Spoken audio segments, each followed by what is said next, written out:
और इस बीच एक बड़ी जानकारी आपको हम देते हैं। वक्फ बिल को लेकर बड़ी खबर सामने आ रही है और वक्फ बिल पर टीडीपी सरकार के साथ है। वक्फ बिल के पक्ष में वोट करेगी टीडीपी, ये बड़ी जानकारी आपको दे रहे हैं। और टीडीपी के सुझाव बिल में शामिल किए गए हैं। वक्फ बिल पर टीडीपी ने 3 सुझाव दिए थे और बताया जा रहा है कि इन तीनों सुझावों को इस बिल में शामिल किया गया है और टीडीपी ने यह फैसला लिया है कि वो वक्फ बिल का समर्थन करेगी। तो इस वक्त की ये बहुत बड़ी जानकारी आपको दे रहे हैं। और बार बार आपको याद होगा कि वक्फ बिल को लेकर टीडीपी से सवाल पूछा जा रहा था और ये सवाल तमाम जो विपक्षी दल हैं वो पूछ रहे थे कि टीडीपी को इस पूरे मसले को लेकर अपना रुख स्पष्ट करना चाहिए, अपना रुख साफ करना चाहिए कि टीडीपी क्या सरकार के साथ है या फिर नहीं वक्फ बिल को लेकर। लेकिन अब बताया जा रहा है कि टीडीपी ने बिल्कुल साफ कर दिया है। टीडीपी का ये कहना है, इसके पीछे तर्क ये है कि हमने 3 सुझाव दिए थे और इन तीनों ही सुझावों को सरकार ने इस बिल में शामिल किया है। इसीलिए टीडीपी पूरी तरह से सरकार के साथ है वक्फ बिल को लेकर। जेडीयू सांसदों के साथ अमित शाह ने बैठक की है। बड़ी जानकारी आपको हम दे रहे हैं। मंत्री ललन सिंह और संजय झा के साथ ये बैठक हुई है। बताया जा रहा है कि इस बैठक में वक्फ संशोधन बिल को लेकर भी चर्चा हुई है। कल 12 बजे लोकसभा में पेश होगा ये बिल। तो एक और बड़ी जानकारी आपको हम दे रहे हैं, बड़ी खबर आपको हम बता रहे हैं। जेडीयू सांसदों के साथ अमित शाह की ये बड़ी बैठक, ललन सिंह भी इस बैठक में मौजूद रहे। बताया जा रहा है कि ललन सिंह के साथ ही संजय झा भी बैठक में शामिल रहे, मौजूद रहे और इस बैठक में वक्फ संशोधन बिल को लेकर भी गंभीर चर्चा हुई है। आपको बता दें कि कल 12 बजे लोकसभा में पेश किया जाएगा वक्फ बिल और इसको लेकर अब सरकार की कोशिश है कि तमाम जो सहयोगी हैं उनके साथ इसको लेकर न केवल विचार विमर्श किया जाए और बल्कि उनका समर्थन भी हासिल किया जाए। हालांकि तमाम जो एनडीए के घटक दल हैं, तमाम एनडीए के घटक दल इस बिल को लेकर सरकार के साथ मजबूती से खड़े दिखाई पड़ रहे हैं और टीडीपी ने भी अब से कुछ देर पहले ही अपना रुख बिल्कुल साफ कर दिया है और टीडीपी का कहना है कि वो वक्फ बिल का समर्थन करेगी, वक्फ बिल को लेकर सरकार के साथ है। बताया जा रहा है कि जेडीयू के सांसदों के साथ अमित शाह ने यह बैठक की है और ललन सिंह, संजय झा भी इस बैठक में मौजूद रहे। इस बैठक में वक्फ संशोधन बिल को लेकर भी चर्चा हुई है। कल लोकसभा में यह बिल पेश किया जाएगा।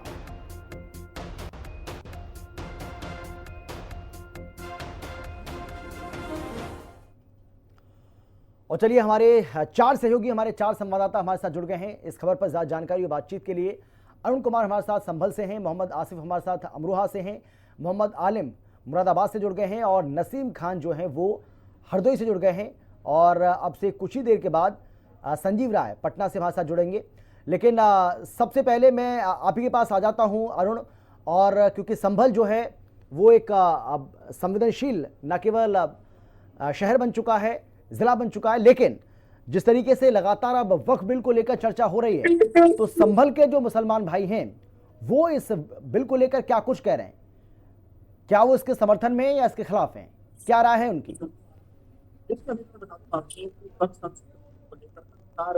विरोध यहाँ पर किया जा रहा है क्योंकि संभल में इस समय जिस तरह के हालात हैं, 24 नवंबर को जो शाही जामा मस्जिद के सर्वे के दौरान यहाँ बवाल हुआ था, इसके बाद में यहाँ पर माहौल पूरी तरह से संवेदनशील है। और ऐसे में जिस तरह से वक्फ संशोधन बिल को लेकर बात सामने आ रही है कि सरकार वक्फ संशोधन बिल पेश कर रही है, तो उसे लेकर संभल में कहीं न कहीं मुस्लिम समुदाय के लोगों में इसको लेकर विरोध है। आपको बता दूं कि संभल में ईद अलविदा जुमे की नमाज अदा की गई थी, वहीं कल यहाँ पर ईद की नमाज भी अदा की गई थी। तो हमने काफी लोग ऐसे थे जिन्होंने वक्फ संशोधन बिल के विरोध में हाथों पर बाजू में काली पट्टी बांधकर विरोध दर्ज किया था। उनका कहना था कि वक्फ संशोधन बिल हम किसी भी कीमत पर हमें लागू नहीं होने देंगे। हालांकि जो समाजवादी पार्टी के सांसद जियाउर-रहमान बर्क संभल लोकसभा सीट से आते हैं, उन्होंने भी साफ कर दिया कि वक्फ संशोधन बिल के हम पूरी तरह से खिलाफ हैं। इसके लिए हमें सड़क से लेकर संसद तक भी जाना पड़ेगा, तो हम बिल्कुल इसका विरोध करेंगे।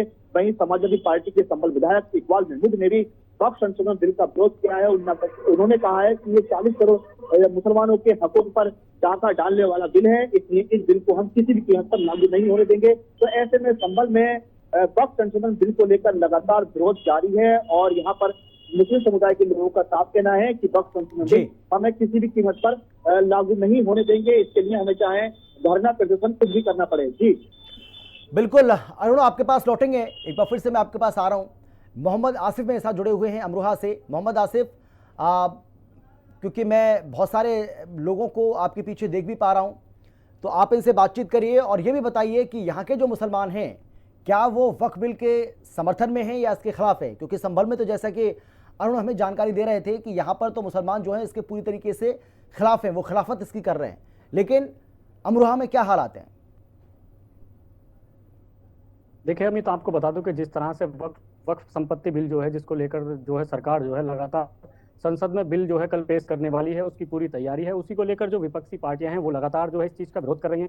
यहाँ तक कि सपा मुखिया अखिलेश यादव ने भी जो है लगातार विरोध करते आ रहे हैं, और मुस्लिम जो पक्ष लीडर हैं, जो मुस्लिम बहुमूल्य क्षेत्र हैं या मुस्लिम नेता हैं, वो भी लगातार जो है इस बिल का जो है विरोध कर रहे हैं। उनका साफ कहना है कि इस बिल से जो है जो वक्फ संपत्ति की वो है उनको जो है भारी नुकसान होगा। कुछ हमारे साथ यहाँ पर जो मुस्लिम नेता हैं या अन्य व्यक्ति हैं वो मौजूद हैं, उनसे बात करते हैं कि क्या उनका कहना है कि जिस तरह से ये बिल जो है पेश किया जा रहा है और कल जो है सरकार जो है बिल जो है संसद में पेश करने वाली है, क्या कहेंगे उसको? देखिए, सरकार की जो मंशा है वो बिल्कुल साफ नहीं है। वो सीधी सीधी सांप्रदायिक फैलाने की मंशा है और सीधे सीधे तौर पर वक्फ की संपत्तियों को अपने कब्जे में लेकर वो बंदरबाट करना चाहती है। एक चीज। दूसरी चीज, जब आज़ादी के बाद से अब तक वक्फ बोर्ड बना है उसमें किसी चीज की जरूरत नहीं थी, तो अब इनके द्वारा क्या ऐसी जरूरत आन पड़ी कि जो वक्फ बिल को संशोधित कर रहे हैं? एक चीज। दूसरी चीज ये है कि ये क्यों स्पष्ट नहीं करते कि साहब जब जब वक्फ का ट्रिब्यूनल बोर्ड बना हुआ है उसको पूरे अधिकार मिले हुए थे, उसको खत्म करने के बाद में एक डिस्ट्रिक्ट मजिस्ट्रेट को यानी जिले के अधिकारी को, जिला अधिकारी को ये उसकी पावर दे रहे हैं, उससे क्या बेनिफिट होगा ये सब लोग जानते हैं। क्योंकि जिले का अधिकारी, जिला अधिकारी जो है वो उसी के मंशा के रूप में काम करता है जिसकी सरकार होती है। तो ये सीधा सीधा इनका जो है वक्फ की संपत्तियों को कब्जा करके, वक्फ की संपत्तियों को बंदरबाट करके और खास तौर से मुसलमानों को, माइनॉरिटीज को इसका निशाना बनाने का काम कर रहे हैं। जो काम ये एनआरसी और सीएए के जरिए नहीं कर पाए उसको ये कर रहे हैं। लेकिन मैं एक बात बता दूं, मुसलमान शरीयत के कानून के मुताबिक काम करेगा और शरीयत के कानून में किसी भी तरह का मदाखलत बर्दाश्त नहीं करेगा, चाहे अंजाम कुछ भी हो। ये बिल्कुल साफ गोई है, इसमें कोई शक शुबा नहीं है कि अल्लाह का हुक्म और शरीयत का जो कानून है और नबी का जो तरीका है वो हम लोग छोड़ने वाले नहीं है। और दूसरी चीज़, ना हम लोग डरने वाले हैं, क्योंकि हम लोग का जो मज़हब है वो पहले है, बाकी चीज़ें बाद में है। जहाँ तक सवाल है इन लोगों का, भारतीय जनता पार्टी और संघ ने जो नफरत की राजनीति की है उस पर हिंदुस्तान की जनता ने इन्हें होली पर जवाब दिया, और अब कल ईद के मौके पर भी हिंदुस्तान की जनता ने इनके मुंह पर जोरदार तमाचा मारा। किस तरह से मैं बताता हूँ आपको।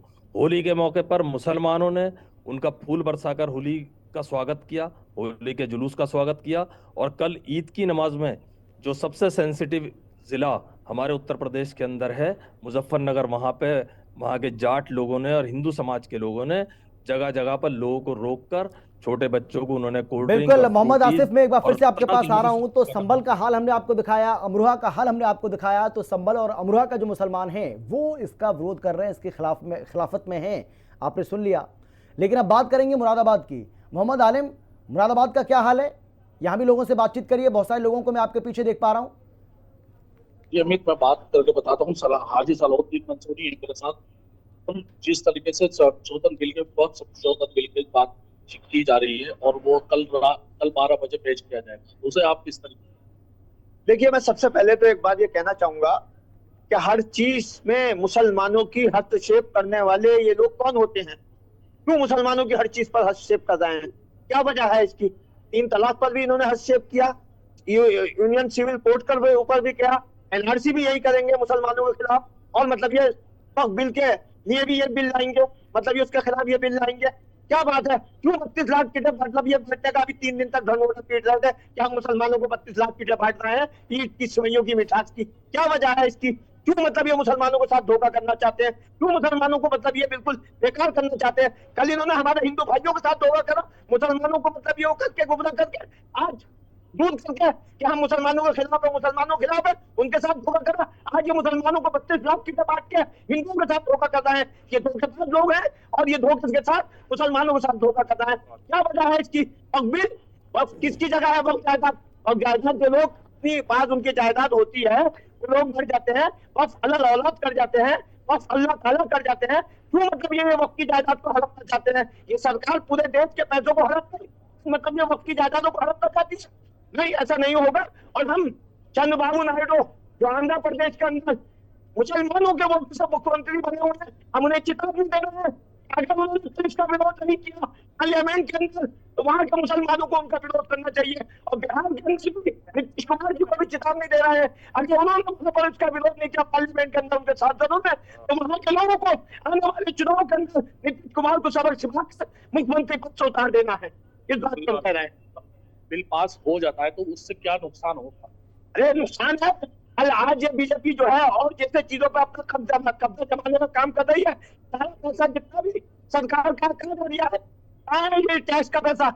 जो इतना टैक्स लोग दे रहे हैं उसका पैसा कहाँ है? ये कहते थे काला धन, हम मतलब ये बंद हो जाएगा, काला धन लाएंगे वापस, कहाँ लाए काला धन? लाएंगे वो काला धन? आप ये इतना लोगों के हाथ से पैसा निकल लिया है और इतना पैसा लोगों के हाथ जमा हुआ, ये काला धन नहीं है?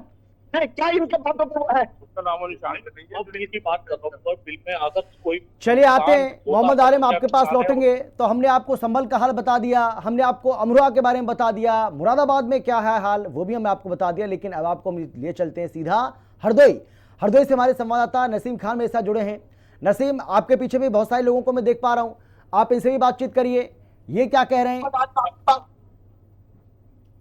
देखिए, कल सरकार संसद में जो बिल पेश कर रही है, उस बिल का जो मुस्लिम समुदाय के लोग हैं लगातार उसका विरोध कर रहे हैं। और ईद की नमाज जो पढ़ी थी उसको लेकर भी उन्होंने हाथ में पट्टी बांधकर इसका विरोध जताया था। आज अब हम यहाँ पे भी हरदोई के लोगों को से ही बात करते हैं, किस तरह से बिल का समर्थन कर रहे हैं, विरोध कर रहे हैं, सीधे जानते हैं कैसे देख रहे हैं बिल को लेकर के। बिल सरकार पेश कर रही है, वो गलत कर रही है पेश, मैं उसका पुरजोर विरोध कर रहा हूँ।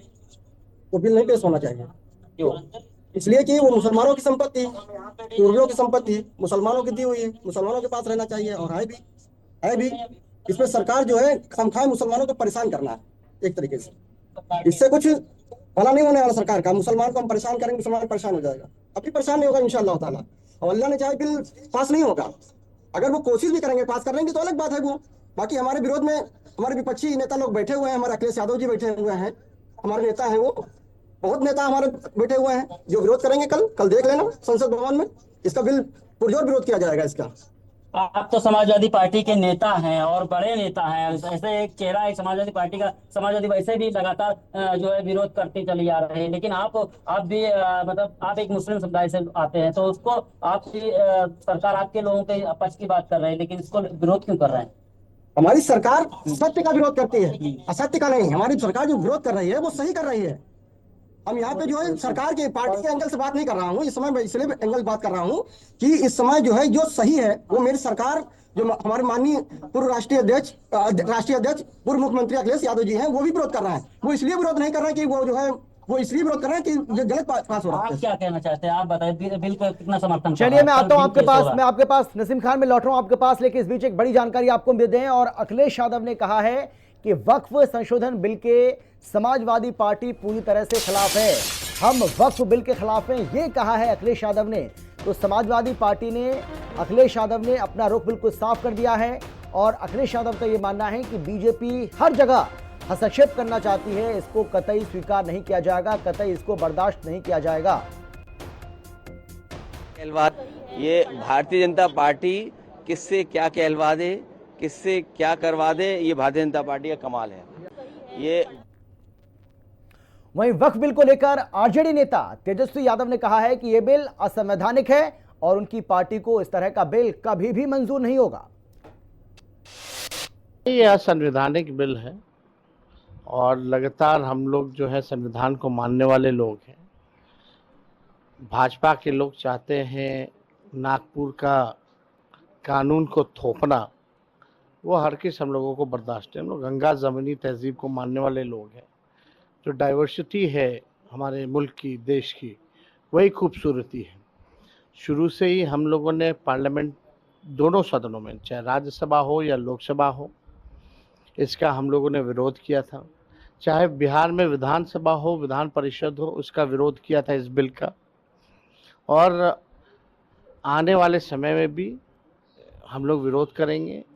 ये हम लोगों को हर किस इस तरह का बिल जो है कभी भी मंजूर नहीं होगा।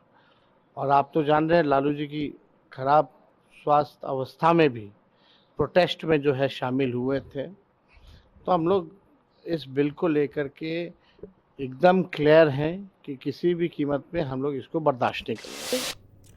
तो समाजवादी पार्टी को आपने सुन लिया, आपने जेडीयू आरजेडी को भी सुन लिया। हालांकि जेडीयू तो इसका समर्थन ही करेगी क्योंकि वो सरकार के साथ है, एनडीए में शामिल है, लेकिन आपने आरजेडी की तरफ से सुन लिया और तेजस्वी यादव ने बिल्कुल साफ कर दिया है कि वो इस बिल का हरगिज समर्थन नहीं करेंगे, वो इसके खिलाफत में है, इसकी खिलाफत करेंगे, इसके खिलाफ है क्योंकि ये बिल मुसलमानों के खिलाफ है, इसलिए वो इसको कतई स्वीकार नहीं करेंगे। एक बार फिर से आपको संबल लिए चलते हैं अरुण, और भी लोग आपके साथ मौजूद हैं, इनसे भी आप बातचीत करिए और जानिए क्या कुछ कह रहे हैं और क्या कुछ तर्क दिए जा रहे हैं इस बिल का। अगर वो विरोध कर रहे हैं तो इसके पीछे तर्क क्या है उनके?